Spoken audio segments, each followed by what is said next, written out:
and welcome to Fireside Palaver, episode 13.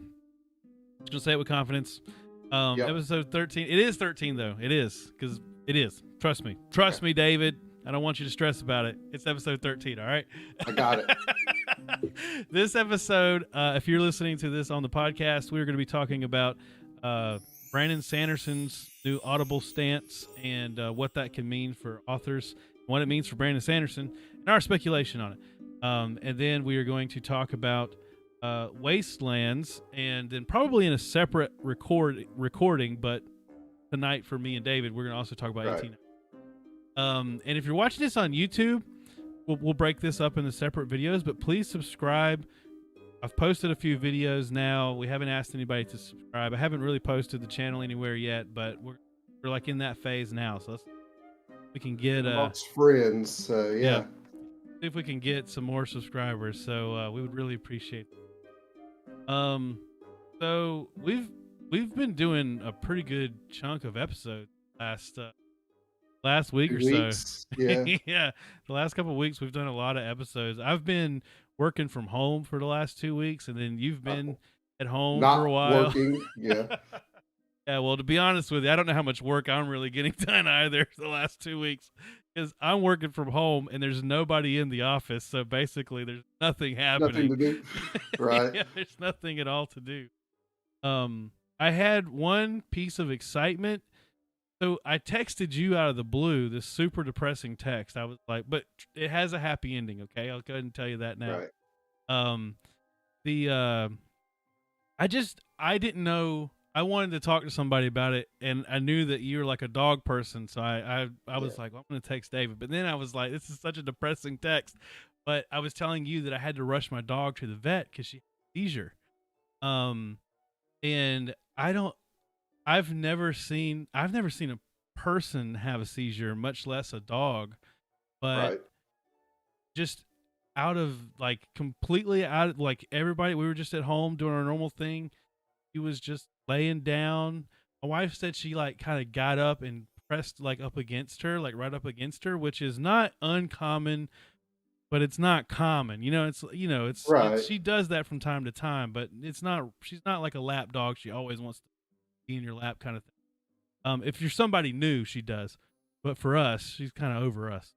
Well, then she started going into having a seizure. And so my wife started panicking, and she's calling for me, and I come in the room, and it felt like in 15 minutes when I spoke with the vet was like, it couldn't have been that long. And I realized that in the moment it's hard to know, but yeah, she just was shaking real bad, and mouth was up. And so rushed her to the emergency vet, and we get to the emergency vet there. She had been losing weight. She's 13 years old. So she's an older dog. I was wondering how old she was. Yeah. Yeah. We've had her since the house that we lived in before this one. I moved there a year before we got married, and basically got Crusher, Dr. Beverly Crusher. We got Crusher the same that same week. So she lived with me for a year before I got married, and then been with us ever since. And so she's an older dog, but she had been losing weight. She was having trouble going to the bathroom outside. She almost never had accident after maybe the first 3 years of her life. She almost never had an accident. But lately she's been having accidents on the daily, and constantly drinking water, constantly going outside. And we were scared because we knew somebody that had a dog that had a similar situation, and they had a tumor, and we were scared that she had some kind of tumor. Well, our old dog was the same way. He had a tumor, really? And he same thing. He was constantly going to the bathroom inside and couldn't control it. Yeah, because that sounds just like a. And well, so we were very worried about that. And then whenever this happened, I was like, I hate to say it, but this is probably it. Right. So we rushed her to the vet, and the vet did her blood work and stuff, and it came back, and her sugar level in her blood was crazy high. Like they said that they consider like I don't know how you measure this. I don't know what a good dog's blood sugar is. They said when we see like 400 and above, like we know that's like that's high, and hers was Right. at like 680. Hers was like way high. Um, so they said she's diabetic. She's gonna need insulin shots, and I like, oh my gosh, do you give a dog an insulin shot? Like, is that a common? That seems like an uncommon thing. Right. I think after looking into it, it's a little more common than I realized. Probably plenty of people listening to the podcast that have to give their cat or dog. Apparently, it's really common in cats. Um, but I was just worried, like, is she gonna let us give her a shot every day? Like, how bad is this? And the nurse Right. is like, oh, it's not a big deal. Like, I have my cat at home. I have to give it 2 shots a day, and it just deals with it. And I said, how big's the needle? And she's like, oh, it's not a big needle. It's a tiny needle. And then she pulled the lid off, and it's smaller than if you get like a vaccine or something, but it's not a Right. small needle. I was like, oh my God, like that is not. I was like, that's a much bigger. You way undersold this. This is way bigger needle than you made it out to be, and um. So I was just scared. Like, is she gonna let us do this, or is this gonna be like torturing her twice a day for the rest of her life? Like, is this really worth doing? And my wife. So at the time I was by myself. Well, my wife shows up at the vet, and we're talking about, well, what do we do? And I said, let's at least see how she reacts, because the vet offered, well, we'll do one at the vet, and then that we'll see how she responds. We'll let you do one, and then make a decision if this is something you can do or not. They were like, if you don't do this, you need to schedule a euthanasia. Like this is Right. she will die if you don't do this. And it's like such a bad situation that you'll want to choose when this happens. You won't want to just let her suffer through it. Right. So we did it. Like the nurse does it, and I'm like tensing up, like doing like this, and to this. So the dog's. I'll go ahead and jump to the end now. The dog's doing fine, but when my wife has to do the shot, because every time she does it, I do this. I'm like, I can't imagine Right. actually being the person that does it. Although I'm gonna have to. I've got to get the guts to do it. But Right. the nurse puts it in there. She does it real quick. She was just using like saline. Just puts it in there, squirts it in there, pulls it back out. Didn't even flinch. She didn't even know it Right. happened. Like, she didn't even realize that it happened. And I had been stressing about this for like a few hours now, like thinking this was going to be the worst thing that's ever happened. I'm going to have to torture my dog every single day. And it turns out she barely notices. Done it now twice a day ever since that day, which was like Thursday or Friday last week. So, we've done it several times now. 9 or 10 times, I guess. Right. And we just did it before coming in here. I still have not done it myself, but she has only like whimpered once, and it was just like a quick we might have Right. even pinched her somehow. It might have not even been the needle, but I don't know. It made me think of Fairy Tale, and I haven't read enough of the book to know what happens to the dog yet, but I keep thinking about how like emotional I am whenever it comes to animals versus people. Yes. And I just don't know that I don't know that I could read Fairy Tale, man. I don't know that I can get through that book. And also I was thinking about Pet Cemetery. There like a lot of like animal stuff in Pet Cemetery, or is it No, mostly no. people? Is it? It's I've mostly seen the people. movie. I've seen the movie. Is it like The really? old movie or the newer movie? Oh goodness, I don't know. I mean, I saw. Is there? Oh yeah, I saw the old movie because there was a new one like not that A couple long years ago. ago, Yeah, yeah. yeah. No, I saw the old one. Yeah, I mean, yeah, Pet Cemetery is more about the people than the actual pets. Yeah, but You got the sorry. one Yeah. Oh, is there? you got the one, you remember the cat that gets run over and they bring back to life. Yeah. Spoiler, but that's about it. Yeah. So anyway, again, I don't even know why I told that depressing story on the show here. I mean, I guess it's good. So I'll tell you. Spoiler.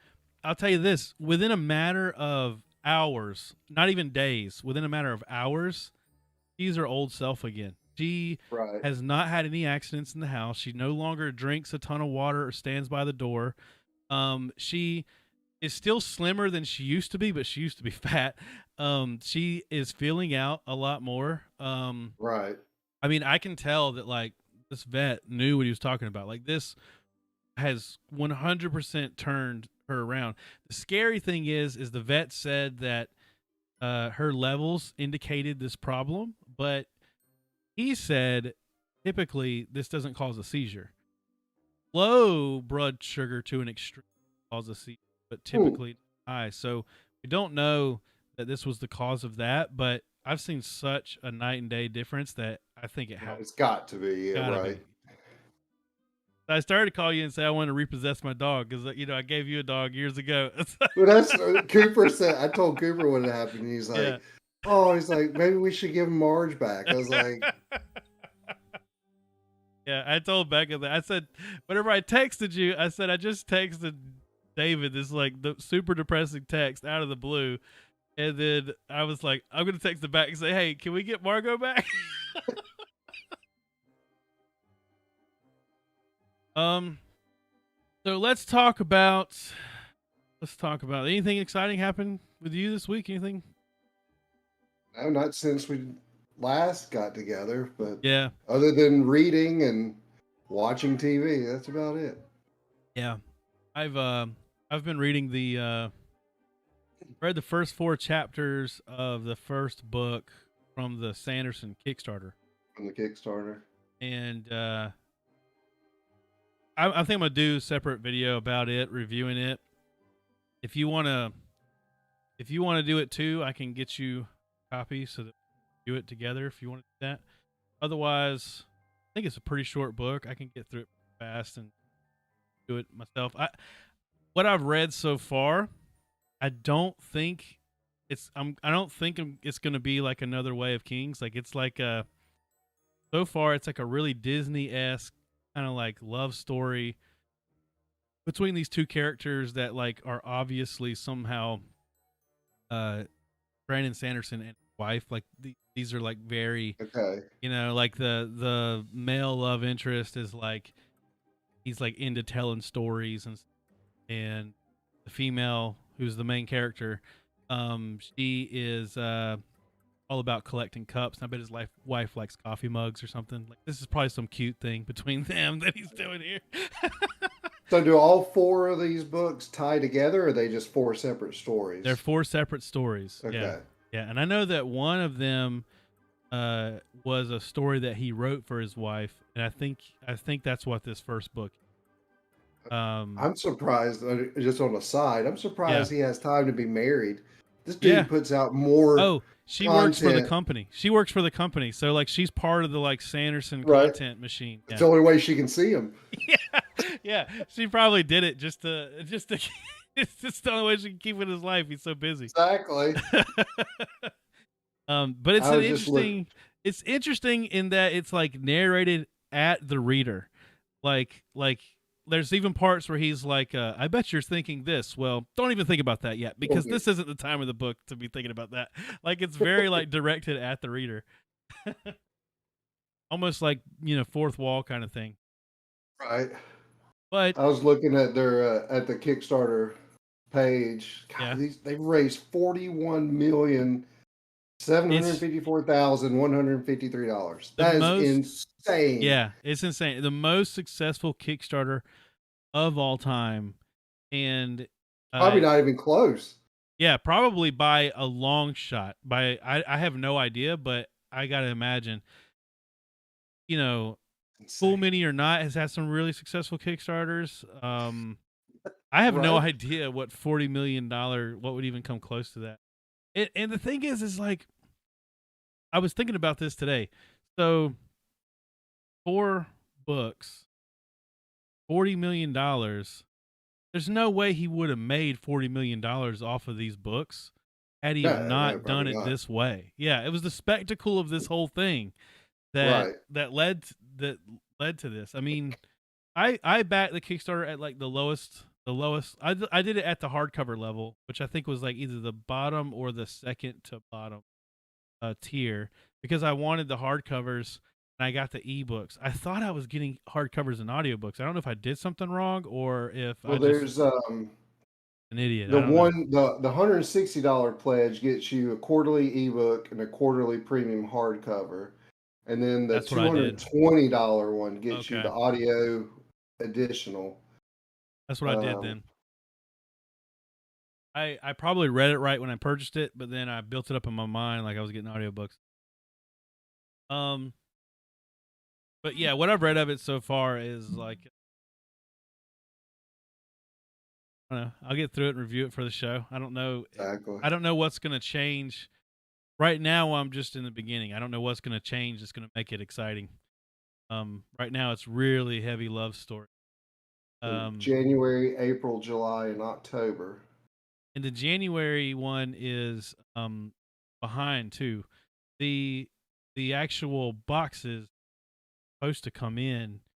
I think they were planning to try to get those so that they would be delivered at the beginning of the month, but Right. there was some sort of delay, and because of this whole mix-up, they actually had the next set done, and they're still waiting on parts to do the first set. So this is going to come like towards the middle or the end of the month, but then the next one is they're just waiting to ship it. They're probably Um, being delivered by Southwest. yeah, yeah, it's sitting on a lobby floor somewhere, just hoping that it gets on the right plane. Um, but a part of that whole Kickstarter thing, and like we just said, $40 million, biggest Kickstarter in ever, most successful Kickstarter ever, and it's for a author, and that in and of itself is That's pretty crazy. awesome. Yeah, And especially, I mean, not to say, not a disparaging thing, but it's a fantasy author too. yeah, yeah, It's not yeah. like, when you think of fantasy, most people think of like kind of off the beaten path, like a A small lot of niche kind of audience, but $40 million is not a small niche audience. That's and huge. I remember he did a live stream. We didn't plan on talking about this aspect, so I didn't prepare anything, but I remember he did a live stream where because they were so successful, they went and backed like almost every Kickstarter for a independent author after that. Wow, that's pretty cool. So they tried to use as much of a large chunk of that money to back other independent. Right. Um, and they didn't do everybody. They had some stipulations. Like they didn't want to like back like there was like somebody writing some like wildly outrageous book or something. They didn't want to Right. back that, but they went through and nearly indiscriminately backed a bunch of. And if there was ones that were like they wanted to see succeed, but yet didn't look like they were going to make it, then they would back it enough to help Make them. it. That's pretty cool. Um, so there's Brandon Sanderson in relation to this, but also just every year he does this State of the Sanderson thing, which is just like a huge article where he just talks about everything he worked on past year and what his plans are going into the next year. And notably, there's two sections that we probably want to talk about on the podcast here, and one is he talks about Hollywood and the potential for TV shows or movies. Specifically, he calls out movies in Movies, yeah. in the article. But he basically says we're not at a place where we can say anything yet. Doesn't mean we're not doing anything, but we really want to be careful, and we don't want to say anything till we know that we have things solidified. Which I can respect that. Right. He even says it may not be 2024 that we hear anything. So that's a little disappointing. I at least want to be excited about something at this point. Like Right. I want to know that someone is making a show, and we could speculate what it's going to be like, even if it was for the next 2 or 3 years. You know what I mean? Right. But it seems like we won't even be able to get that far until 2025, possibly. We'll see how that goes. But then the second point, and kind of the big thing that came from this, it said that he is not going to be doing Audible. So I'll try to read a little bit from his article here. So this is in regards to the Kickstarter campaign books. The books will not be on Audible for the foreseeable future. This is a dangerous move on my part. I don't want to make an enemy of Amazon, who owns Audible. I like the people at Audible and had several meetings with them this year, but Audible has grown to a place where it's very bad for authors. It's a good company doing bad things. He goes on to talk about how their industry standard for digital product pay that they give to independent authors. The current industry standard for digital product is to pay the creator 70% on a sale. It's what Steam pays. I thought that was funny because I know that Brandon Sanderson is like a gaming fan, and so Steam Right. is an example here. That's pretty good. So Steam pays your average creator for a game sale. It's what Amazon pays on ebooks. It's what Apple pays for app download. Um, and he points out that Apple is actually even taking heat for taking that much. Um, Audible pays 40%, almost half, for a frame of reference. So 40% is what Audible pays on a sale to an independent author. 50% on a retail product. So he's saying for frame of reference, most brick and mortar stores take 50% on retail products. So if you're a brick and mortar store, you have like lights and staff and all this stuff that you have to pay versus a Right. digital copy of something. And so where this digital copy, which has not zero, but very low upkeep on, Right. on your ability to be able to sell this product, they are only paying 40%, whereas in this other scenario you 50%. And then in other genres other than independent authors, you might even get 70%. Right. So for this reason, Brandon Sanderson has made a stand that he is not putting these 4 books on Audible for the foreseeable future. In his video, and I think his video is basically him reading this article. In It the is, yeah. video, he says that uh, for at least the next year. So I think that even he knows at some point we will have to put this on Audible. Sure. Because you got to think, and he talks about it too, like Audible sales, especially for Brandon Sanderson, probably like Oh gosh. huge. I mean, it's probably Huge. 80, 70, 80, 90% of some of his product sales Audible. Right. I mean, we've talked about how if it wasn't for Audible, I don't know that I could get through these books. His books are No. long, are so Yes. long. I can't sit down and read, you know. Right. That would take a long, long time. Yeah, he's making a ton of money off of me because I do both. I buy a physical copy because I enjoy reading when I can, but Right. I'm a weird learner. I get distracted by audio, but I'm not necessarily an auditory learner. So when I read, I have to like listen to something. I can't like a TV show or like things can't Right. be going on around me. But whenever I listen to audiobooks, I don't feel like I picked up everything, and I usually have to go back and listen to a chapter again, or I have to go read it. So I'm buying these things twice. I'm getting them once on Audible, and I'm getting a physical copy of the book. Um, how much With of that, yeah, I was gonna say, with that, if when I'm listening to Audible, if I listen in the car, I pick up yeah. so much more. If I try and listen to Audible like just in the house or something on Oh, can't headphones, happen. I Never gonna happen. cannot do Yeah, that. I cannot do that. So yeah, if I'm in the car and I'm just like zombie staring at the road driving, yeah. Audible works for me. Uh, So I'm the same way. So in the car, I do find a trick I have is we have an inflatable hot tub, um, or even if you got a bathtub. We don't have a bathtub. We have a shower. right, We got an inflatable hot tub. And I listened to when we were doing the long walk. I listened to the long walk just floating in the hot tub. But it was great because it was like it's dark. I got my eyes closed. I got earbuds in. Like yeah. literally, I'm No, I like might in could this. definitely do that. I'm in like a cryo chamber just listening. But anyway, so they're making a ton of money off of us on Audible, and I'm glad that Sanderson is using the platform that he has to try to stand up for and to better support authors, especially Right. independent authors. Um, he talks about here about how he thinks Audible is a good thing, that he doesn't want to see Audible go away or anything. He just feels like that they should be embarrassed a little bit about what they're offering to. Um, how do you feel about this whole situation? Is there anything that sticks out in your mind? Is Well, I mean, I can't say I don't disagree with him. I mean, it's you know, for people like for him necessarily like if he put those 4 books on Audible and he gets 40% of that, it's not gonna.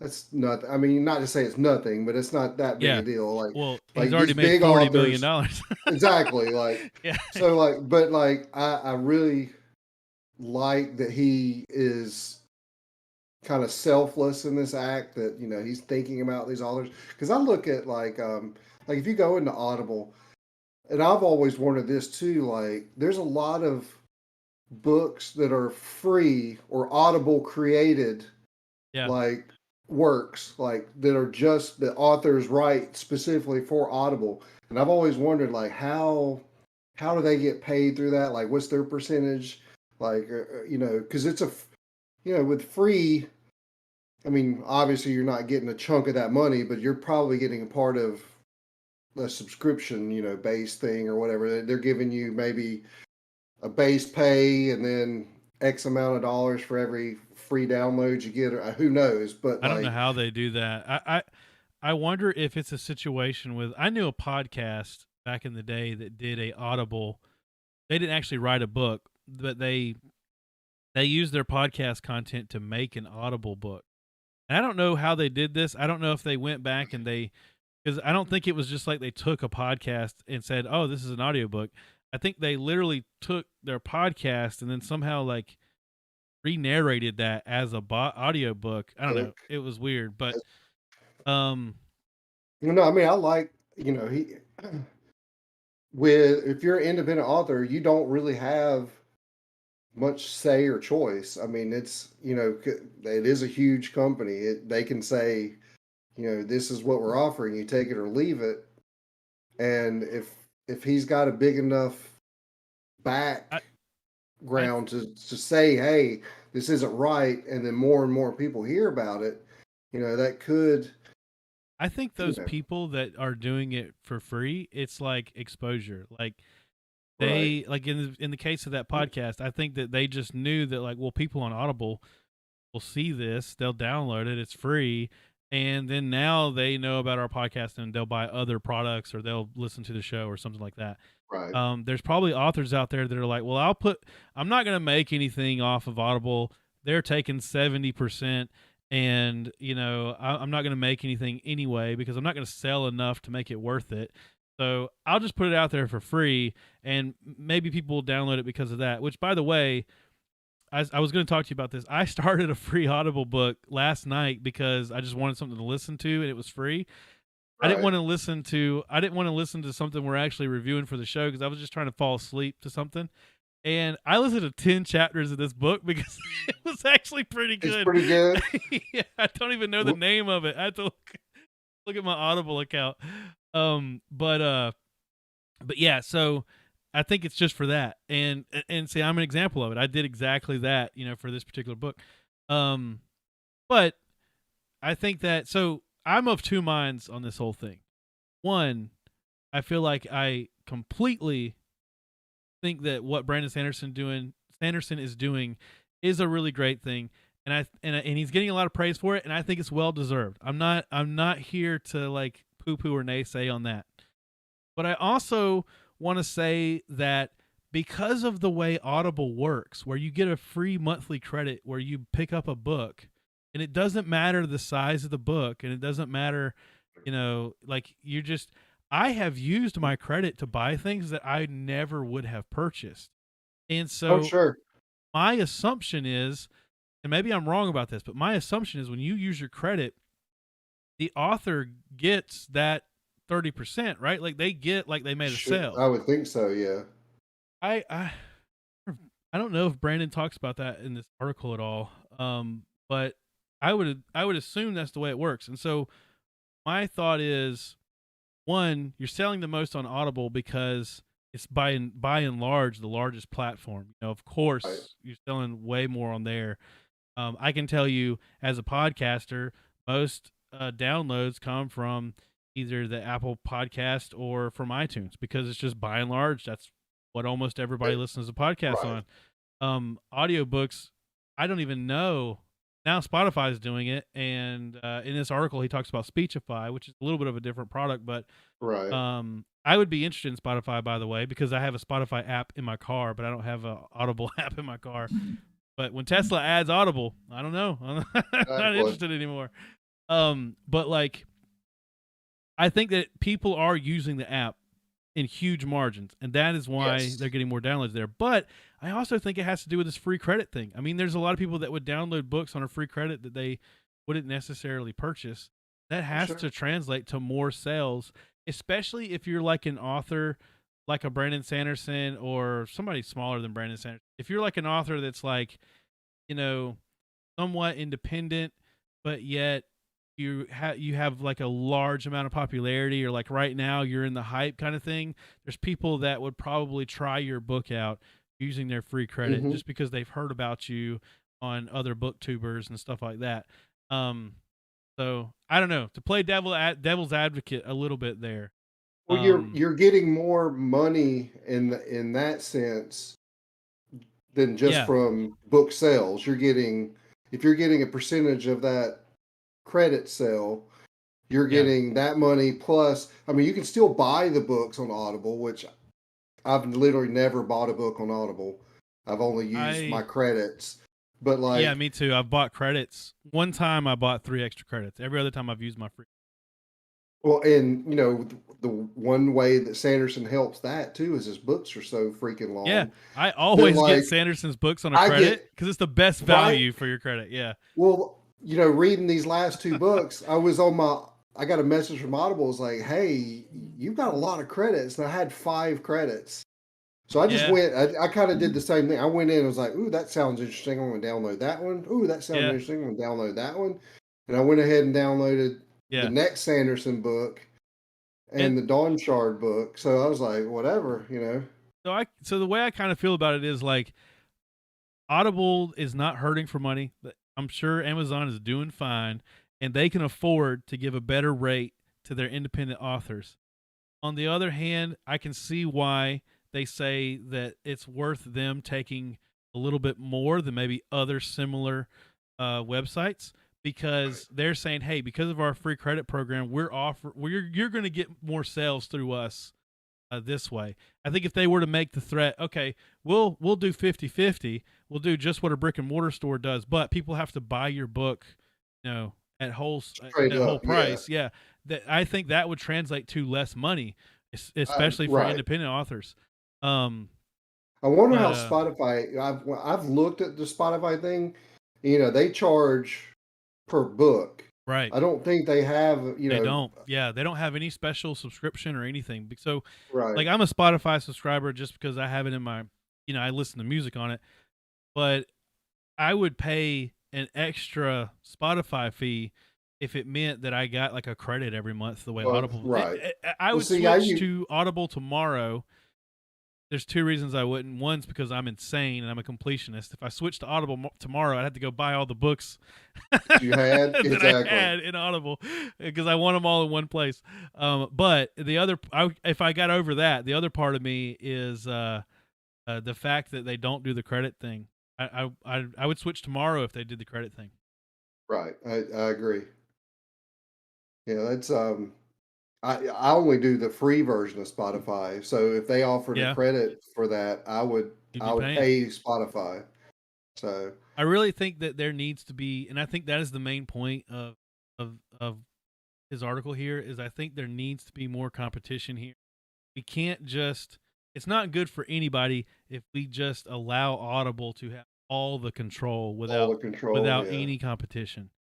And it's a Um, good thing. I mean, Spotify is a huge company. So if yeah, anybody could become competition, it would be them. yeah. Because there's things like oh gosh, Overdrive that's through the library system that you can Yeah, do, and it's free. There's You Libby. just have to have a library card. And Libby, the issue with I haven't checked out Libby, but I've checked out Overdrive. The issue with Overdrive is even for audiobooks, like if you want to listen to something, if someone else is listening to it, you can't listen to it. Oh wow, they had just one copy they passed around, or a Right. few copies they passed around. Per library, because I guess it ties to your local Yeah, library, and so if it's not available at your library, you can't get it either. that's so And funny. then, yeah, I don't understand it because you would think there'd be It's a just a. server somewhere that you can just everybody It's. can access the I'm sure book, it's but possible. It's a credit thing. Yeah. Um. Yeah, I tried one yesterday. I was watching a video of somebody talking about this article, and they mentioned another competitor to Audible. And I wish it was similar to Libby, but Libby. But when I went to it, I was like, oh well, just out of curiosity, how much would it be if I bought The Way of Kings? It was like $51. And I was like, yeah, I I'm could do good. that. Yeah. It's more expensive than the physical copy. Yeah, I believe in the power of independent authors, but not that much. um Right. yeah, so I don't know. This is a really good thing. It's very commendable on his part, and Right. I hope there is more His thing competition in and the space.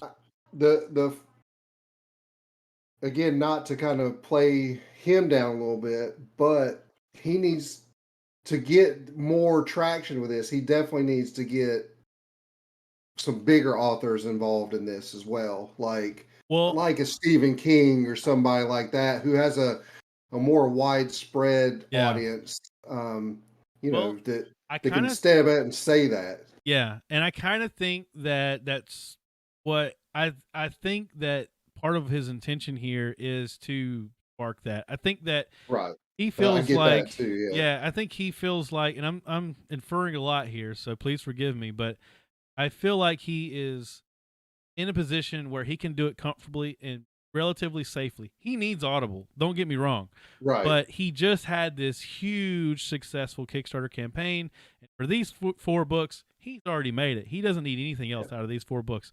So this is his opportunity to kind of speak up, and I think it's in a hope that there's people out there that maybe are not in the position he is that would never be able to speak up or stand up in this way unless someone did it before them. It's like Right. the whole thing about someone dancing at a party. The first person that does it, First one does it, then yeah, and everyone then else the joins second in. one, Yeah. and then everybody joins in. Yeah, I think he's kind of hoping that this will spark that type of. And if And you have any thoughts on this, Brandon, feel free to comment yeah, on please, it.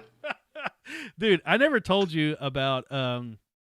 I commented on a Sanderson video. Oh, it was the YouTube video where he was talking about how they were going to do an RPG, and I commented. They mentioned something about game systems or something like that, and I mentioned, oh, I would love to see a 2D20 Cosmere game.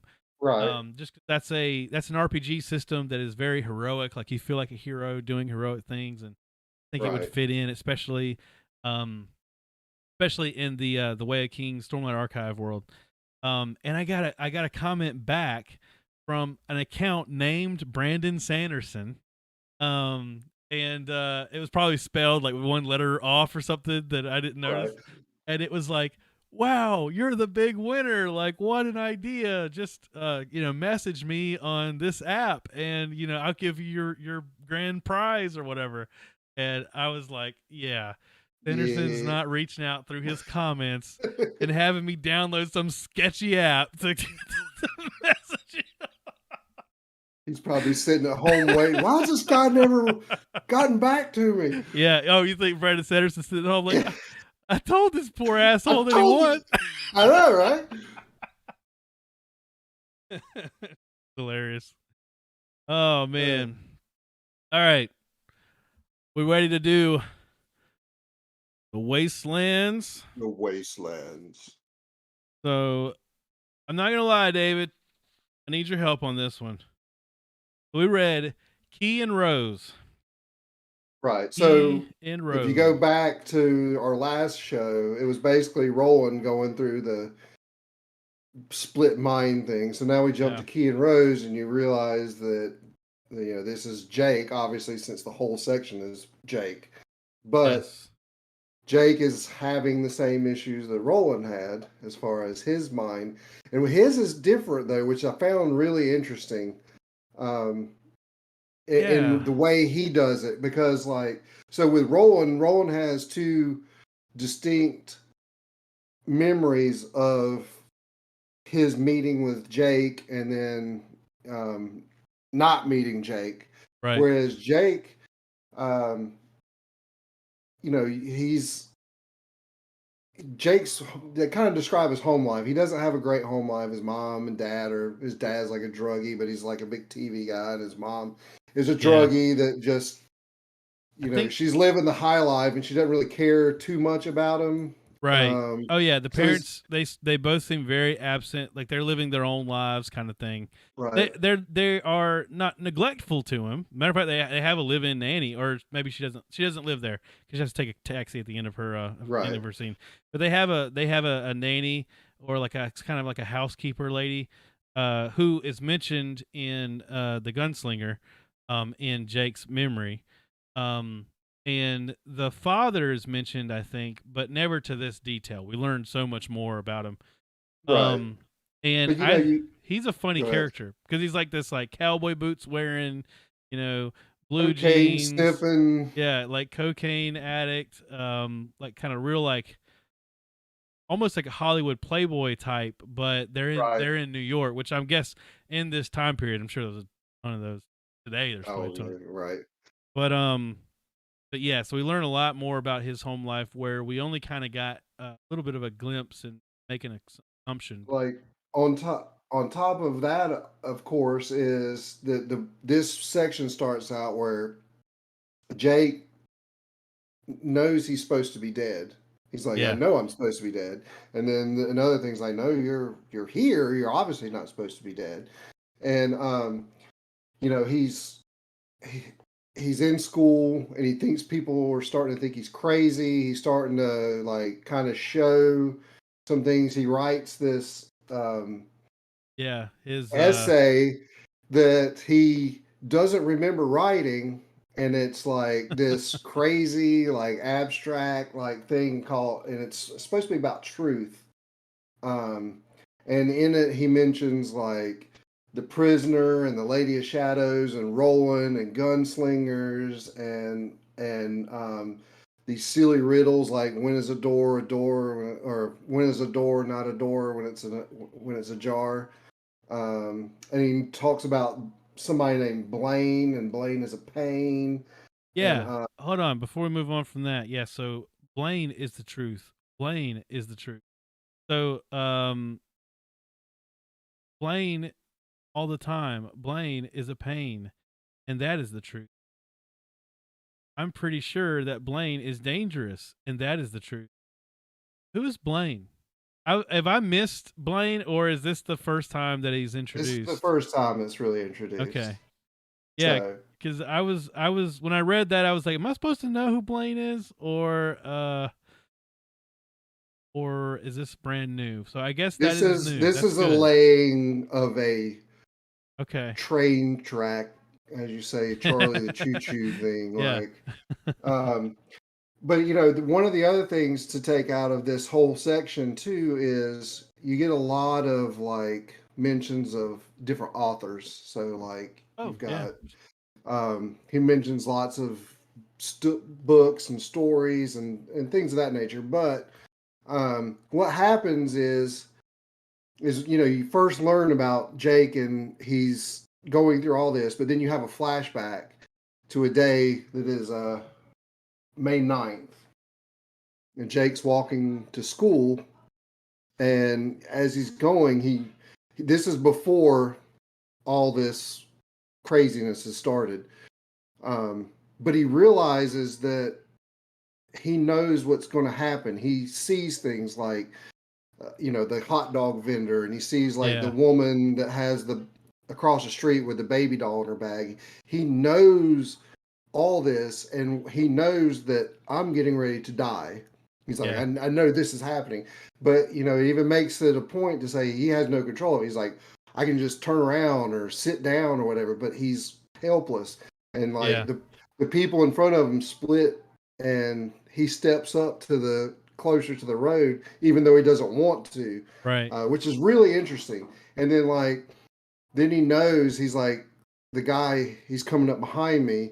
I know here it is, and you know King does this thing where he's like counting down like 130 seconds until I die, 100 Yeah. seconds till I die, and like this is all going through his mind, and like he's like the hot dog vendor is going to grab a can of Yoo-Hoo, not a jar or whatever, and he's going to shake it up, and he's going to drink it, and then it happens, and he's like, so he knows this is Right. supposed to happen. The part about this, he describes it as if he's remembering the future.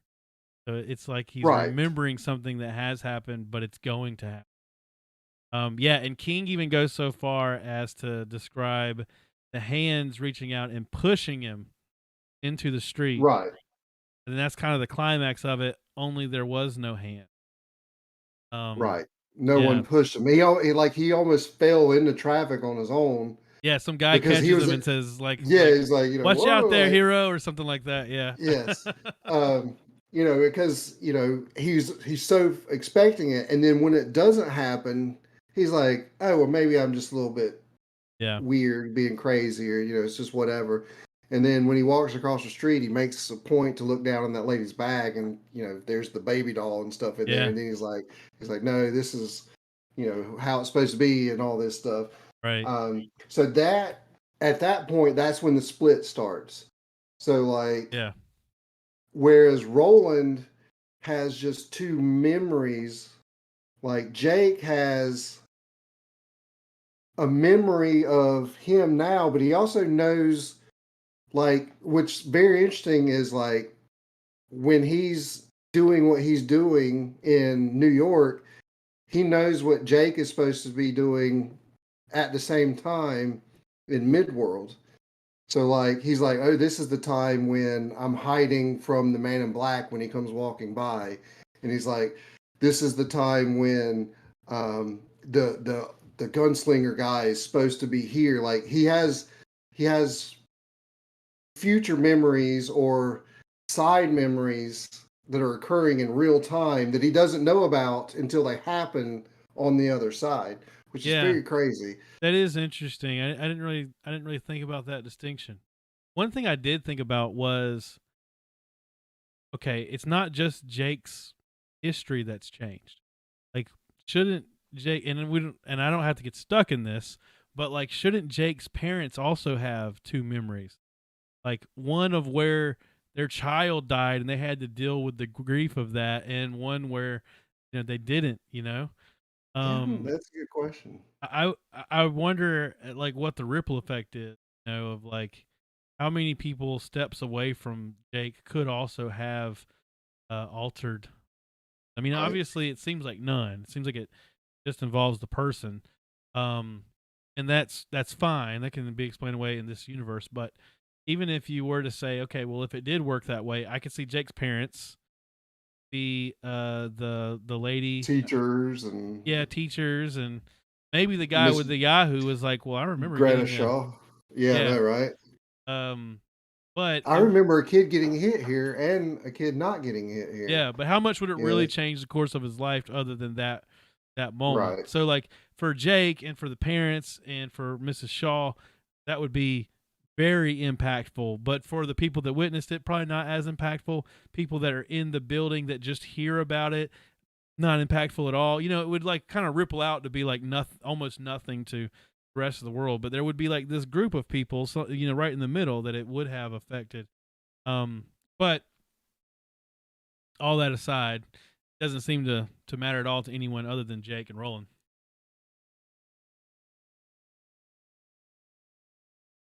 I can't hear you if you're talking.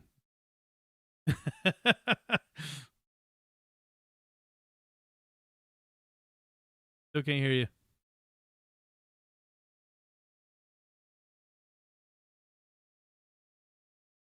Do you have something set to automatically adjust your volume?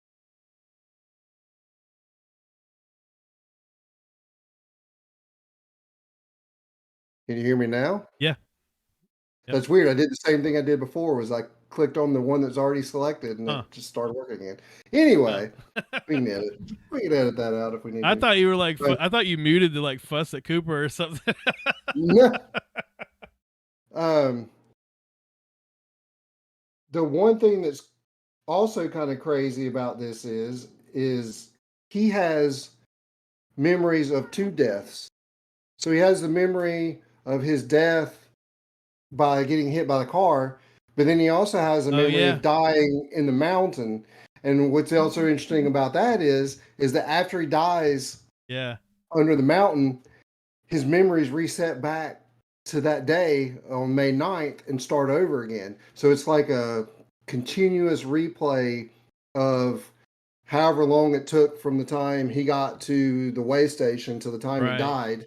And then it just goes back to the beginning and he does it all over again and then dies and goes back, that's very, very interesting way. Like, so he's not only like going crazy because of the split memories, but he also has to live through the fact that he's dies twice. Yeah. And you know, it kind of hard as a kid to be able to do something like that, especially like, I mean, even though I don't say he's like a super smart kid, but he's like a pretty well adjusted kid, it seems like. Yeah. How old is Jake? Because I think they mentioned that he's like 13, which has Well, memory of him dying. I think, he is like, I think he's around 11 at or this point 11. in New Okay. York.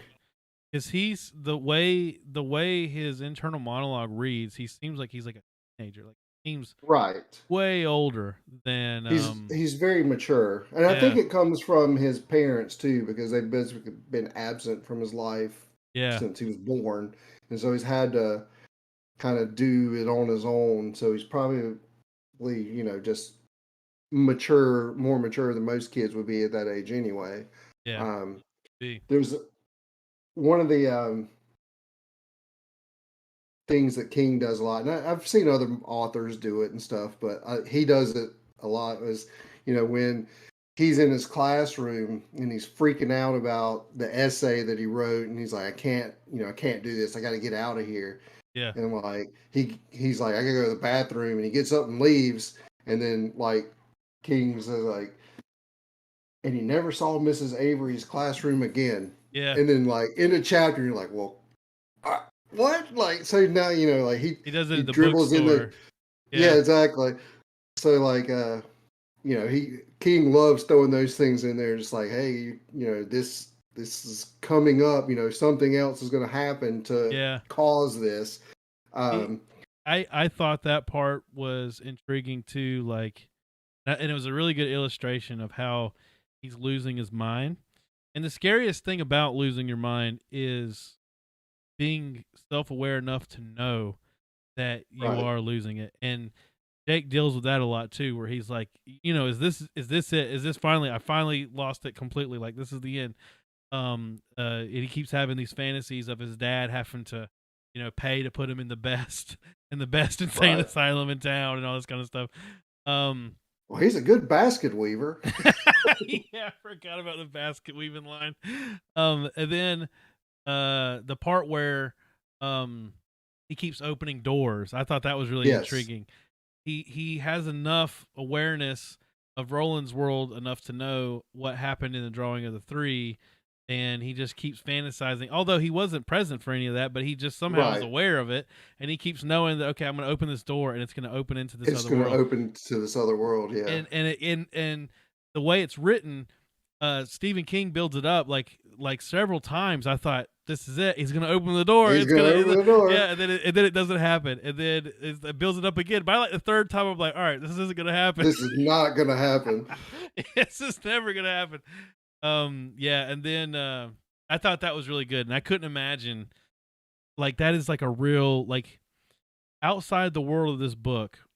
Somebody had if somebody had this particular problem. They really did believe, okay, I'm going to open a door and go into this other world. And every door they open, they just desperately want it to lead somewhere other than what reality Right. is. And it could be that, like in Jake's case, he has a two sets of memories, and he just feels out of place in this world, like he's not supposed to be here, and that at any time he could open the door and step into another, another life where he's supposed to be.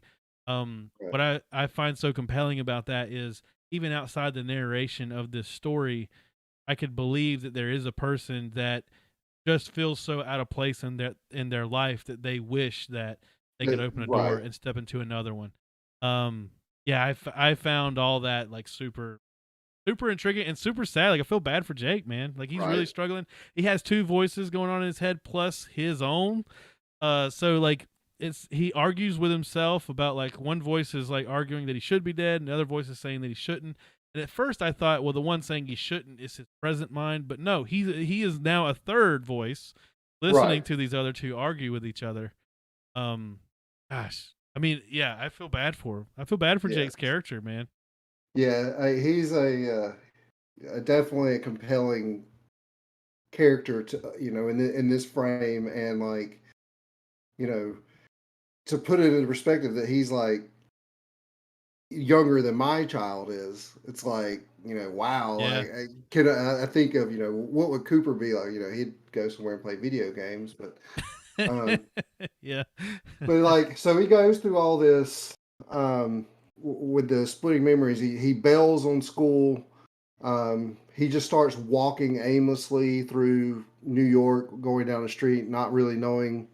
But then he notices like the weather is like perfect. Like it's like the best day ever. Like, yeah, and then he notices like the further he walks along that those voices stop arguing with each other and they quiet down. And he sees that like people are smiling. It's New York, but people are yeah. People are like smiling and smiling they're at him. happy, and like the Yeah, two guys playing tic tac toe, and like just all this stuff. And he's like, there's something happening here. What he can feel it. He's starting to feel it. He's like, there's something yeah. about this. Something is going to happen. And then this is the first time also where you see it's kind of like the lost thing. He says it is the white. That was So another that was another moment that I wasn't sure if I was supposed to know about the white no, or if this this is was kind of the okay. first, but you kind of get like that. There's been darkness now, like there's black, and now there's white. So like this is like whatever was bad, this is the Yeah, good, like kind right. of thing. Yeah. And then that's when he happens to stop at the Manhattan, what is it called? Manhattan Restaurant of the Mind, which is a bookstore. Which sounds like an awesome And bookstore, by I the know, way. right?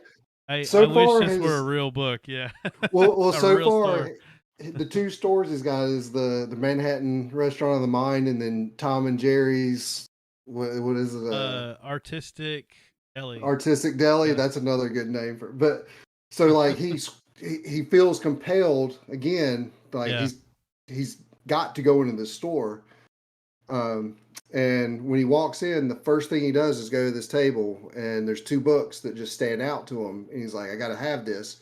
One of them is Riddle De Dum, which is a book of riddles. And then another one is a Charlie the Choo Choo book.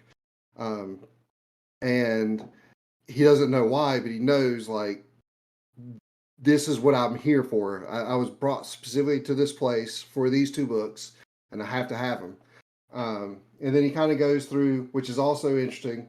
Um, he he gets introduced to the guy who's the owner of the bookstore. His name is Calvin Tower. yeah. That's right. Um, Yeah, um, and but he kind of looks through the the Manhattan or the Riddle Dum. He opens it up, and the very first riddle he reads is, "When is a door not a door? When it's ajar," which is the same riddle he put in his essay. And he's like, that's not coincidence. That yeah. something about this. Um, and so like now that you say it, this is Charlie the Choo Choo. And I've seen. as you can see, like the face on the train is definitely not Yeah, like a happy go lucky, train thing. Like the it's kids definitely sinister looking. the And the kids look kids, terrified. yeah, you can see the kids are terrified and all this stuff. And what I love at the top here, I don't know if you can see that, but it says if I were if I were ever to write a children's book, it would be just like this by Stephen King. So I like, I feel like I've seen that cover somewhere, yeah, but at the time I wouldn't have known what it was. I've got also. I bet when It's I in. was They'll usually have maybe one or two copies in the Stephen King section at bookstores and stuff. oh, it could be. And then my book has an illustration in it as well. Yeah. But you know, he doesn't know why that particular book stands out, but he knows it's something. Riddle Dum he knows because it's the essay, but for this one he just knows he needs it. He doesn't necessarily know why he needs it. Right. And one of the things that after he's talking to Calvin Tower is like, Tower says like riddles. What does it say? I wrote it here. Riddles are perhaps the oldest games man still plays. So like he knows there's something about riddles. These riddles are important. Um, he leaves. He buys the books, and Towers like, come back if come see me again. Blah blah blah. But then he wants to go back in, and something comes up. He's like, I got to go back in the store, and he asks. Looks in the back of the riddle book, and the And pages were torn. the pages are torn. The answers are torn Yeah, out. and he knew the answer to the door one, but there was another one he was curious about. So he Well, goes back in and asks one of the patrons. They answer two. They give him two. One is the one where he leaves the second time, or the first one is the one about Samson. Yeah. And that's when he goes back in and he tells them that it was honey, and there's also a second part, and I can't remember what the second part was. I don't know if I put that one down. But so then when he's getting ready to leave, they ask him another one, which is I knew the answer to this one, not just because I've read it before, but it's like, what has a bed but doesn't sleep? What has a mouth but doesn't eat? And I forgot what the other part. But did you know the answer? No. They don't answer it, but do you know it? No, I don't know. I feel like I've heard it before, but I don't know it. Looking to see if I can find it real quick. What is the answer? The river. Oh, yeah, okay. Riverbed. Mouth of the river, riverbed. Yeah. Mouth, but never.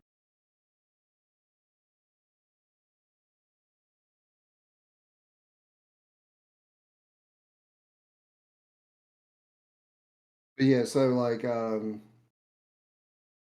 so then Jake leaves again, and then of course he hears like music playing and the Rolling Stones, and he passes the Tower of Power record. So there's another tower. So you're getting all these tower references. I was thinking too, was that all not in Eddie's dream? The Tower records and Rolling Stones. And does he even go to? Oh, that's right. Then this is when he's going to the lot, right? Yes. So he knows he's heading to he has a vision that he's going to a delicatessen. Yeah. And then when he gets there, there's nothing there but an empty lot with a big construction thing, a fence around it, and he's like, "This is supposed to be a delicatessen." So there's a couple things. So we talked about in the other podcast about North Central Positronics and how big of a company that is. So this is the first time, I believe, they mention the Sombra Corporation. Because the sign on the thing says something about the Sombra Corporation is building Turtle Bay Yeah. condominiums, which is another big. You got turtles; they're in Turtle Bay. Yeah. So you got the tower references, you got the turtle references, and this is the first time you see the Sombra Corporation, which is definitely Okay. no big spoiler, but they're going to come up again. There's a reference to the turtle also in graffiti. Yes. So All here.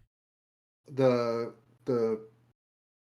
little poem that Roland tells tells Eddie and Susanna, the see the turtle of enormous girth, is basically reiterated on this, but it's a little different. And I wrote it down too. It says, "See the turtle of enormous girth. On his shell he holds the earth. If you want to run and play, come along the beam today." So you get a beam. Yeah. Yeah, But, it changes, okay. but it's Yeah. also like, it's the same beginning, but then it says, if you want to run and play, come along the beam today. So like, it's almost like a message to Jake saying, "Hey, if you want to do this, you got to get along the beam. You got to be on the path of the beam," kind Right. of thing. So like, he climbs the fence. He feels compelled that he's got to climb this fence. So he does, and then of course once he climbs the fence, the feeling of power just intensifies. Like something happened once he stepped foot in this lot. And then he sees the old broken down sign for the Tom and Jerry's Artistic Deli, um, and then under that on the sign, someone spray painted, "He holds us all within his mind," which is another line from the poem that Roland read Right. about the turtle. Um, and then he says he looks around and like everything in there is just like 10 times brighter and like vibrant, and like he can hear voices, and like he first he thinks it's just a hum, and then he realizes it's like a chorus Like a of chorus. voices. Yep. And like he's it says like there's as he gets closer, he sees faces in the weeds on the in like he sees like thousands of individual faces everywhere, and like they mention he sees Allie, and he sees you know just different characters from the Yeah. story that we've already heard. And then as he's moving forward in the lot, the thousand voices turn to millions of voices, and like he can feel like just this overwhelming sense of just greatness. Yeah. And then oh yeah, he hears the names of Martin, which is the man in black, Right.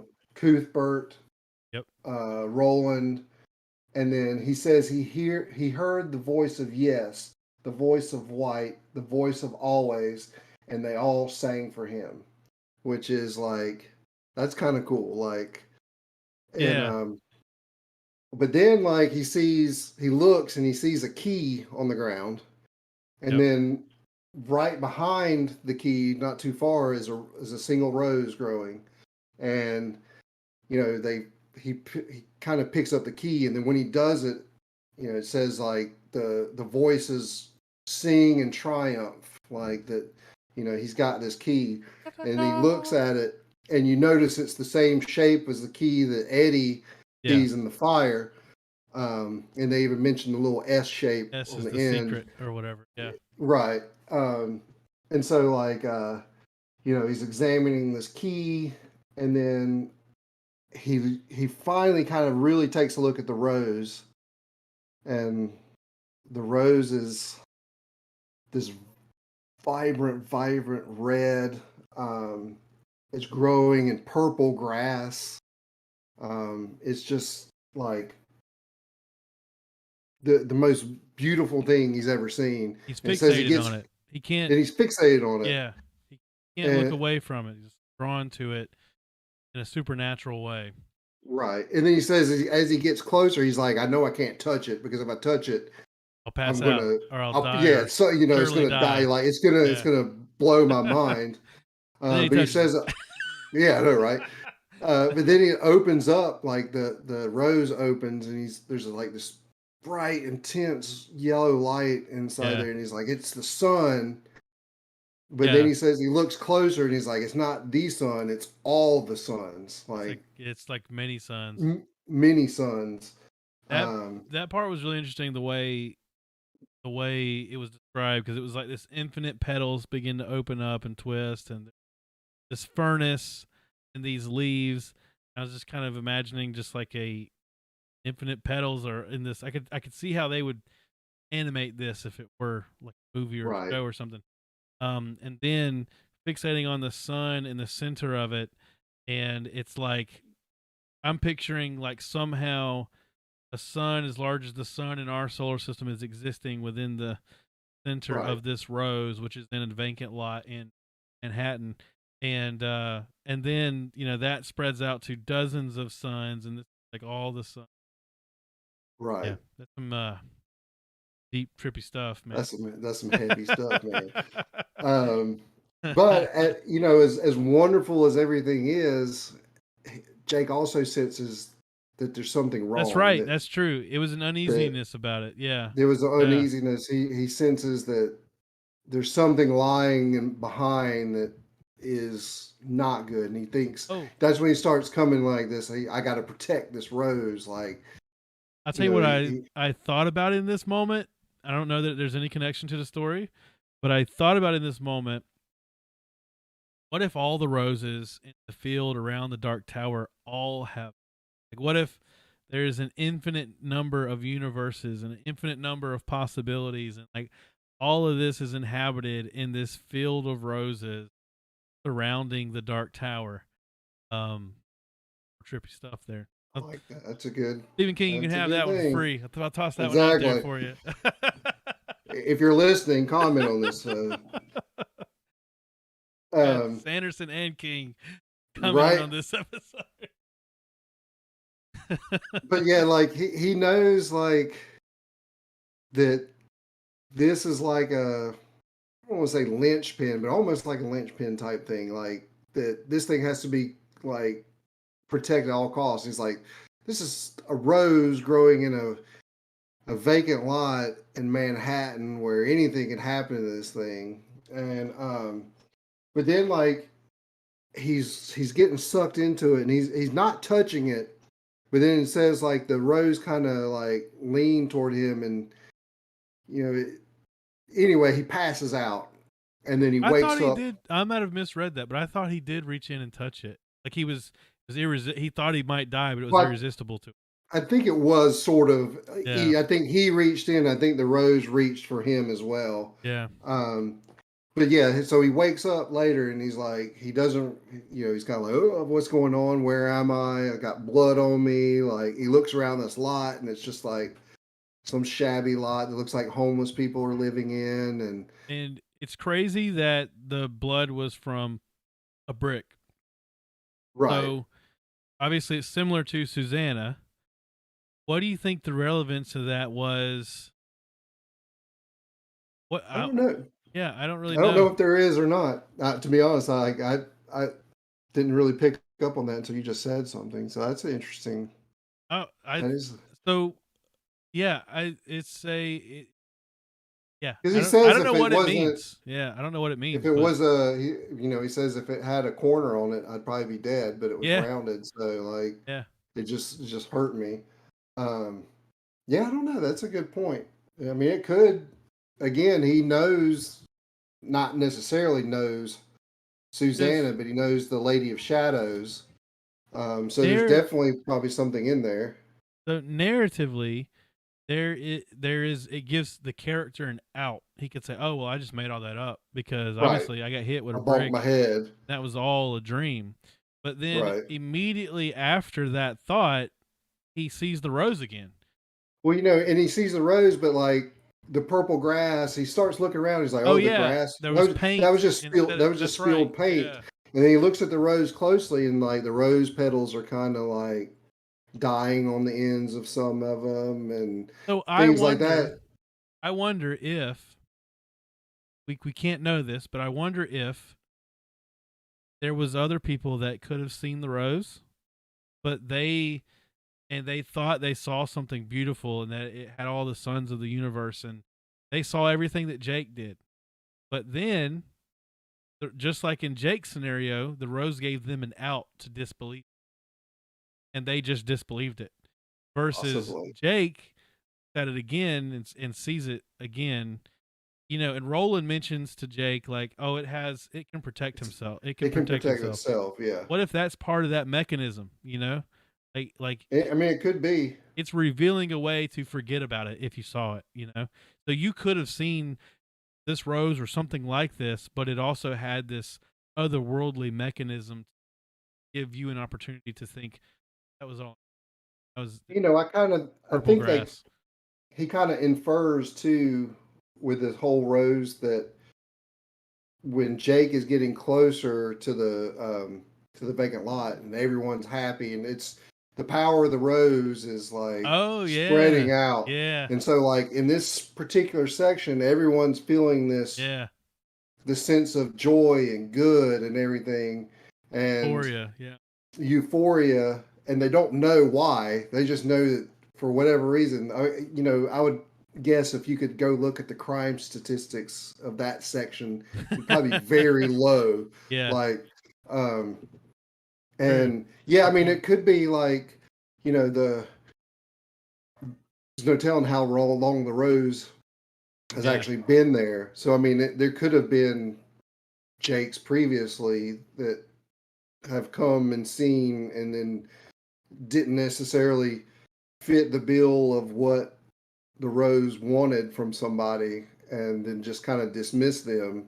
But at the same time, with Roland saying, hey, this thing has a way to protect itself, like no one is going to come into this lot that is not meant to be in that lot. The Rose will not allow a homeless vagrant to go in there and accidentally tramp on the rose. It just and physically can't happen. and the lot is the same. It has the. There's evidence that it used to be the delicatessen. Right. So was the deli there? Like, where was the rose when the deli was there? Who knows? It could have been like a little flower pot thing or a little section of land that just had a little rose Yeah, growing in it. But even he makes the point like after he wakes up, he's like, why is there just one rose? Like roses yeah, they spread like yeah, yeah. They um spread, and even in some cases they're on bushes. I mean, like, right, it's probably impossible. It's definitely uncommon, if not impossible, for a single rose. right, Um, exactly. yeah, And so, he doubts everything that he because it starts kind of coming back to him like, oh yeah, this happened, and he's like, yeah, that probably didn't really happen, and then he even talks to the rose, and it doesn't really answer back, and then he starts studying it again, and then like he starts hearing those voices again, and then he realizes that no, this did happen, like what I remember happened, but he also like knows that his time there for today at least is done. He doesn't want to leave, but he knows he has to leave. And that's when he hears the voice of Roland saying, you can leave. You don't have to protect it. Um, so he decides like, I got to go home. People are probably freaking out. It's late. Um, it was, I left school, I think he said like 6 hours ago. So like, I yeah. got to go face the music. Because you know he I think he went there expecting he was going to again find a door that he was going to go through and he was going to be gone and he didn't have to worry about anything. And the other thing it says is he picks up the Charlie Choo Choo book and the key falls out, and that's one of the things that kind of spurs his memory. Like, yeah, this was all real. That's right. Yeah, Um, so he gathers up his things, his books, and he's all like bloody and his clothes are torn and he goes back home and of course his parents are waiting and they have the big blowout with each other and his dad says a bunch of crappy things to him and his mom's all Vicodined up, he says, and like the I kind of on the edge with the mom. Like it seems like she sort of cares, Yeah, but she's just so far gone in her drug abuse and probably like his dad's like a big TV bigwig kind of guy, and she's probably caught up in that lifestyle of I think. the rich and famous, and the kids are there Yeah, to be seen, not heard type thing. But she did kind of seem like she genuinely cared a little bit about what I think. happened. Yeah, I mean, I think that they both do to some degree. It's hard to describe. The dad more, I think, sees him as like a trophy. Like, Yeah, that's a good point. That's a good observation. I didn't really think about it that way. I was thinking about it more like there's people that they just don't have themselves put together enough to be right, able to care for somebody else, no matter how bad they may want to, you know? And then right, there's people out there that are in that situation, but then they love their child or their spouse or whoever it is so much that they are willing to get themselves out of whatever situation they're in that's holding them back from being father or husband or whatever they're supposed to be. And I kind of got the feeling that these are characters that are just so caught up, wrapped up in their own life, and yep, they're both using drugs, and like it's not necessarily that they see Jake as a burden on their life or something that they don't want there. The father expressed like how he seemed like he wanted to give Jake seemed like he wanted Jake to have better memories of him, and he wanted to give Jake, certain things, but he just thought it was good enough for him to just he could just blow up and then ask for forgiveness later. Like, you know what I right. mean? Like I don't know how to describe it. It just to me it seemed like that wasn't necessarily Jake may be the most important thing in their life, but that is only second to themselves. Like they still only care about themselves and their life, and Yes, you know it just it's not enough for them to not be self-centered. Actually they right. need to take.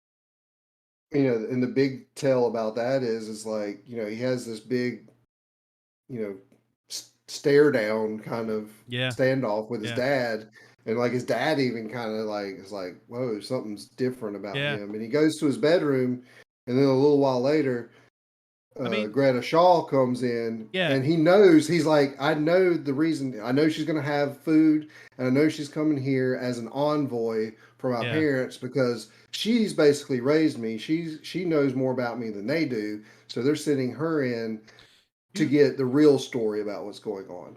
so yeah, so that's a very good point. I think that somebody that just didn't care about Jake wouldn't have done that. They sent Greta Right. Shaw in there because they knew that didn't have closure, and they knew that like, hey, we keep talking to him.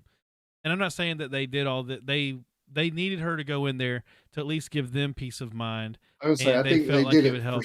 Right. But yeah. if they didn't care, they wouldn't have even cared about that.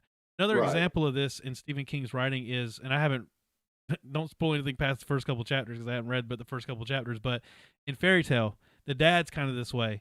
The dad in Fairy Tale obviously cared a lot about his son, but yet he had Right. such a drinking problem at one point that there was just, even though this was the most important person in his life, that just was he just could not get out of He this rut. could. Right. And Exactly. I kind of feel the same about these parents. It's not that they don't care about Jake; it's just that they are just so far gone in Yes. in their problems that it's just no, there's no they're lost in Right. their own problems. Yeah. Exactly.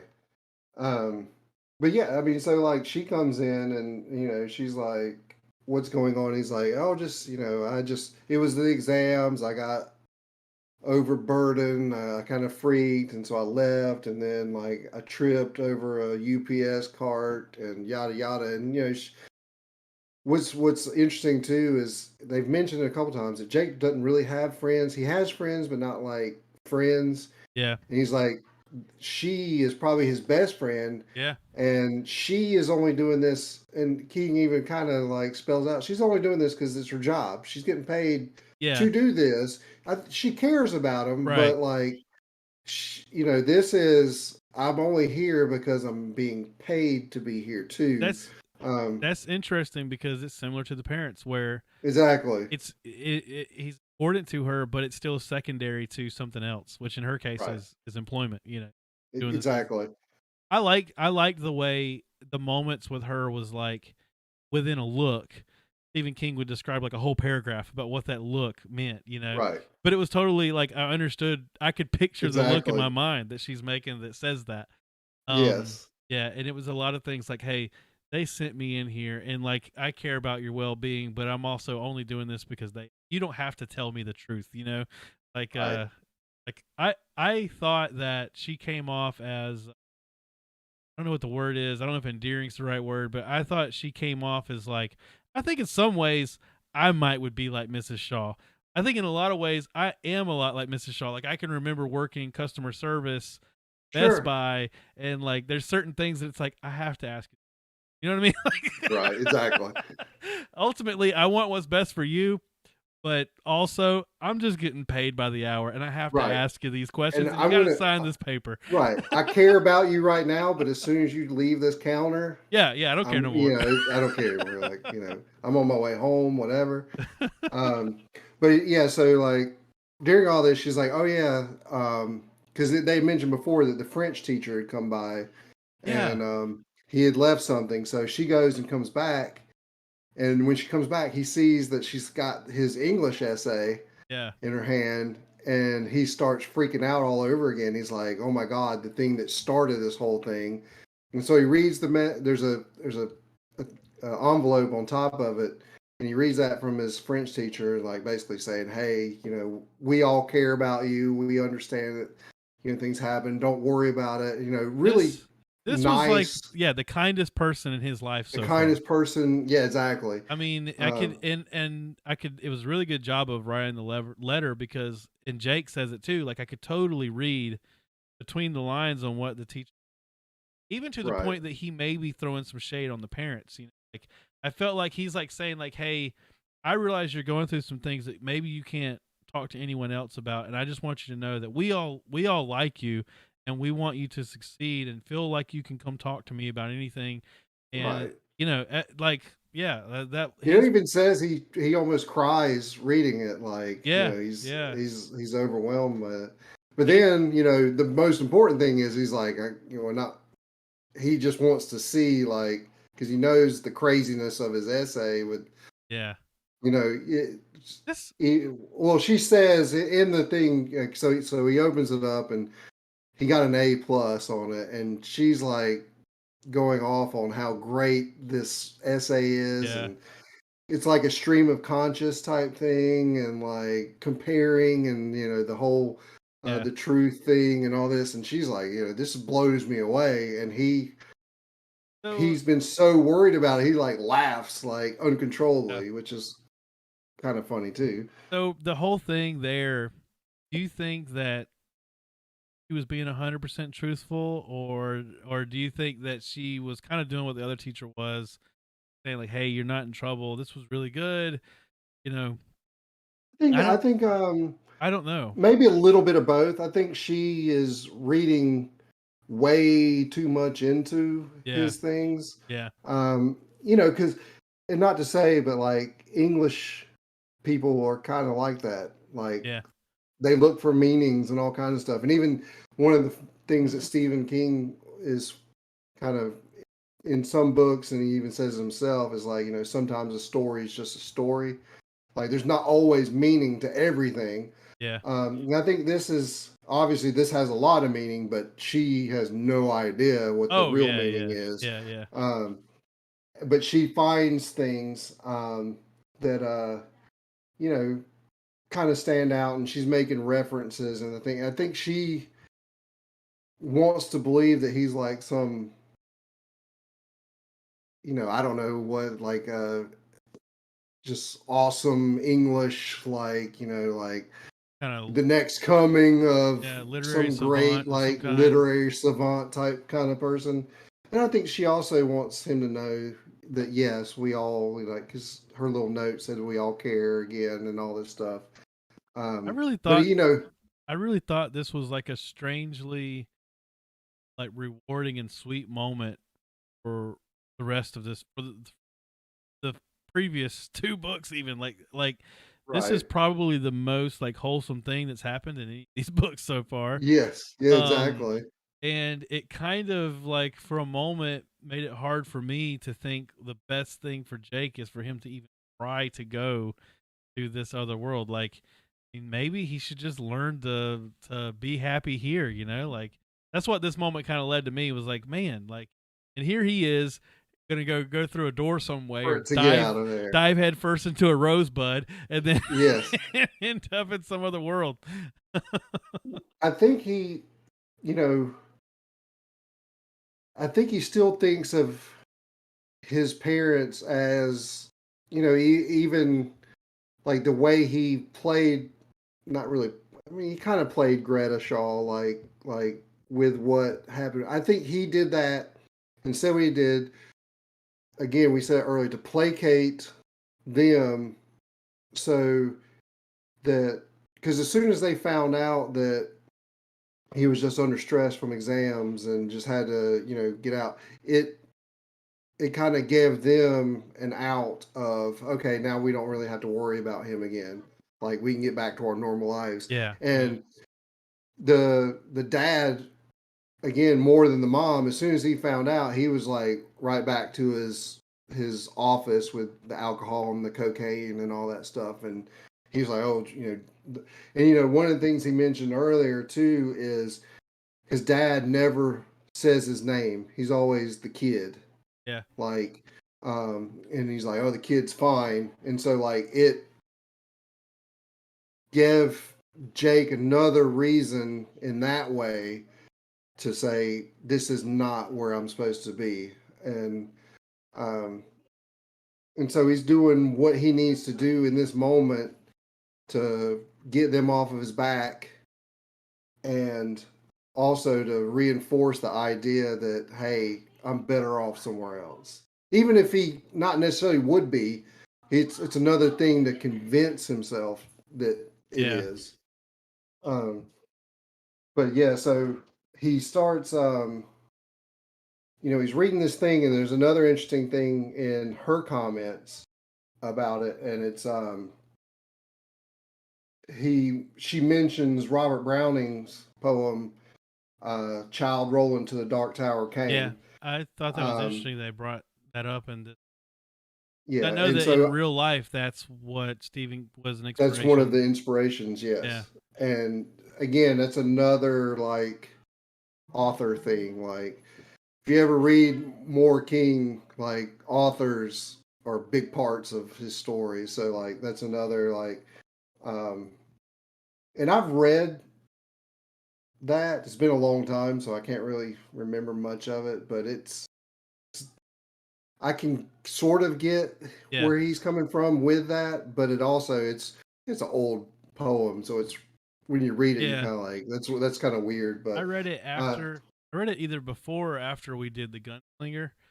Um, because I think you told me that it was like loosely based on that, and so I read it just right, to see. And yeah, I mean, I could see how he pulled inspiration from that. I mean, it's the poem's strange. Books are it's very strange. strange. Yeah. They fit. The books are strange. um, but the other thing he wants to do, Jake wants to do, is you know placate them so he can get these books out and look at them in more detail and see what's Yeah. going on. So that's when he gets that Charlie the Choo Choo book out and he actually reads it. And Which, what the heck?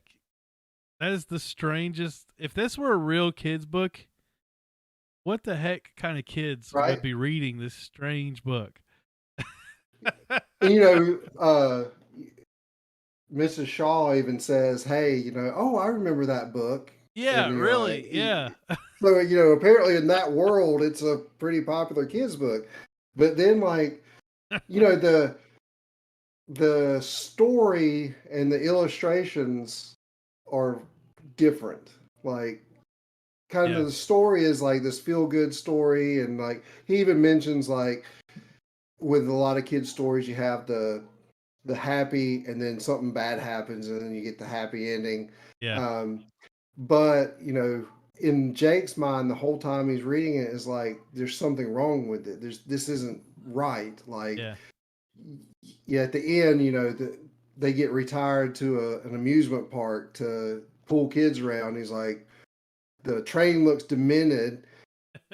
Engineer Bob looks like a lunatic, and the kids look like they're screaming to get off the train. Yeah. But like they describe it in the book as this joyous thing. Um, I thought but that the story was going to be once the train got put back on the track again, that the train was going to like suicide mission, like just drive take the everybody out. yeah, just plow into the recital with Bob and the other guy on the train. Like I thought that's what Right. it was building up to, but Well, he says, "Wow, this thing's fast." Like, um, but there's a few things in the story that stand out, and even Jake highlights them. One is the train company is called Mid World Railways, which obviously is a reference to the land that yeah, Roland is from. Um, you've got, which I didn't get. He said he highlights Engineer Bob, but I don't know where Bob comes in. I don't get that reference. Maybe I've missed something somewhere. But of course, it mentions New York, and then Mr. Martin. I guess that's kind of a reference to Martin. Um, and there's a part when they bring in the new locomotive, and Engineer Bob steps down from being an engineer to be Wiper Bob, yeah, and the engineers make fun of him, and they say that he says he's a fool because he couldn't see that the world had moved on, which is a yeah, very popular thing that Roland says. The world has moved on and stuff. And then, of course, the little girl's name is Susanna. Nana, yeah, Um, so like, but in no for whatever reason, those things stuck out in his mind, and he makes notations of them in the book. And so eventually, those voices that had stopped conflicting in his mind now have started again. Um, and he can't sleep, and this thing's going on, and then something tells him to get up. And he goes to his pants, he reaches in his pants, pulls out the key, and the voices immediately stopped. Like, as long as he holds the key. And then right before he falls asleep, he says, "Tell him to grab the key. The key makes the voices go away, or makes the voices go."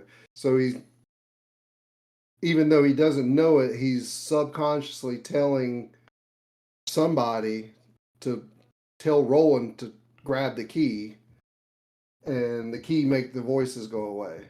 And then, of course, that's how oh, that okay. chapter ends. I didn't think At least about that's what I got out of it. no, Because, that I didn't think about it till you just said it, but that makes a lot of sense. So Roland but it doesn't doesn't have a really say key, who he's telling. I mean, maybe it's right? going to be a subconscious type I thing. read it as like one voice is telling the other voice or telling him because it seems like he has two voices in his own presence. And I read it as one of the voices is telling his present mind, to hold the key.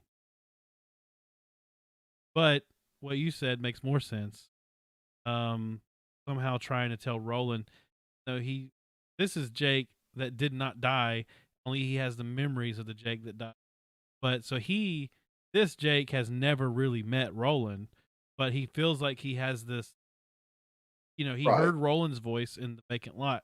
He feels like he can try to talk to this, And he has and flashes of Roland yeah, even remembers from the that other let Jake. him die. Yeah. Yes. Um. Um, so in And that, yeah, but go ahead. I didn't think about that connection. That if Roland doesn't have a key, but if Right. Roland had a key, could make the voices go. Which we know that Eddie trying to make a key. So, Right. huh, I didn't put that together. Pretty good. That wraps up that section. Now the next section is called Door and Demon. Door and Demon. So the blackness. So what you think so far? I like it. After talking to you, I like this section a lot better. When I read it, I really felt like I was reading it, get through it to do the podcast. Not that I didn't like it, I did like it, but I didn't feel like there was as much for me to latch on to in Jake's section as it was with Eddie and Susanna. Because I already know Eddie and Susanna, and they were getting attacked by a giant bear. Right. You got a lot of world building in that section. Right, yeah. This is basically, hey, this is what happened to Jake. It's all internal monologue to Jake, yeah, yes. Which I was interested in, but I was worried that when we get together to do the podcast, like I don't know what to talk about other than like, poor old Jake, and how's he going to get to the other side? And he saw this rose, but there was a lot more there. I'm glad that we kind of did more of a recap on this one. Right, it kind of helps with those internal dialogue sections and stuff like that. But yeah, no, I like it. I started watching a review, so I was thinking, I could watch a review. The guy just starts talking about something that I haven't gotten to yet. I'll just shut it off. I won't listen. And the person doing the review was saying that this was his favorite of the books. Actually ranking it among non-Stephen King books. He was like, this is my favorite, probably my third favorite out of all books I've read. And I was like, wow, not that I don't like this book so far, but I loved the drawing of the three so much that I feel like I'm really in for an exciting last half. It is definitely. There's a lot. What's crazy is I'm in that Stephen King fan group, and the Dark Tower is like people either love the Dark Tower or they don't like the Dark Tower, and then among the people that like the Dark Tower, there's like such a wide variety of who, like Drawing of the Three gets a lot of it's my favorite book.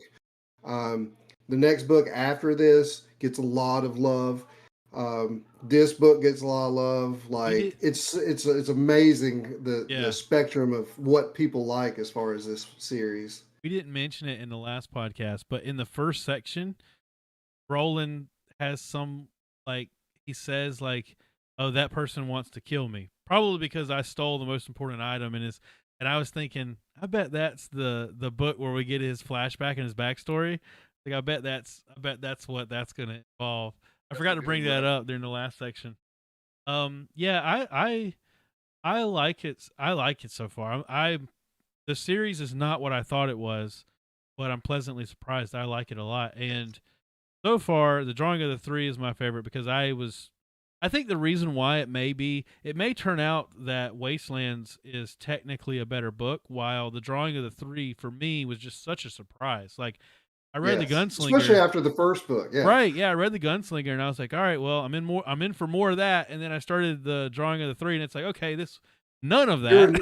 You're in a guy's mind on an airplane, right? Yeah, where the hell did that come from? Yeah, that was so intriguing. And I think the big twist for this one so far is the whole time element of well, now there's these alternate versions of history that's colliding in Jake and Roland's mind. And so, how does that play out for the rest of this story? Where is that going to go? And how's the train? I'm waiting for the train to show up. This next section, Door and Demon, is I love this part of the story. It is so good. I actually did. I didn't get anywhere with this, but I did an exercise. So, Bear and Bone.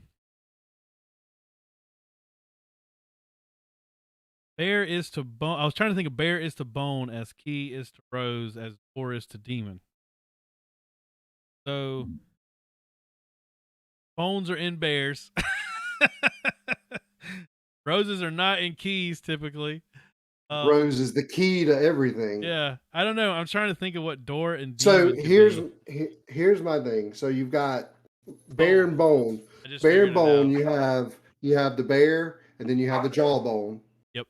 Yeah, yeah, This yeah. section you have the rose and the key. Yep, yep. So the next section is demon and door. Demon and door. So And I just thought of something. I just thought of something. We don't know who Bane is. Blaine. right, Blaine. Blaine is a pain. Blaine a demon. That the truth. That is the truth. Yeah, I think I just read the first word of section 3 is Eddie. So I know that we're back with Eddie and Anna and Roland. So see where it goes. I got a feeling that this one is another short one, and then I think the last 3 are a little bit longer. Yeah. I think that my prediction is that 2 sections are going to collide at some point in section 3. I think that somehow or another, Jake and Eddie and Susanna, we're all going to meet up somehow, physically, or we're all going to be in the same realm of existence, be it Manhattan or Midworld. Like somehow or another, we're all going to be in the same place. It kind of makes sense Yeah. as far as storyline goes. So, and I mean, yeah. and the door. So there has to be, the door is obviously a reference to the doors, and doors to go Each to have other. a key, or Jake has a key. Eddie's making a key. Oh shoot! They probably need a door. They need a key on both sides. They're gonna need a door somehow. Like book writes itself, man. Exactly. There's lots of foreshadowing in this section. No, I'm loving it so yeah. far. I can't wait to keep going. So I think this rounds out this episode. Yes. Then if you still have time, we could do 1899 episode 2. So thanks for listening. If you're listening to the podcast or the YouTube video, please either way give us a like, thumbs up, comment, subscribe, do everything you can. And we share will it see with you your next friends. week. Share it with your Peace. grandmother.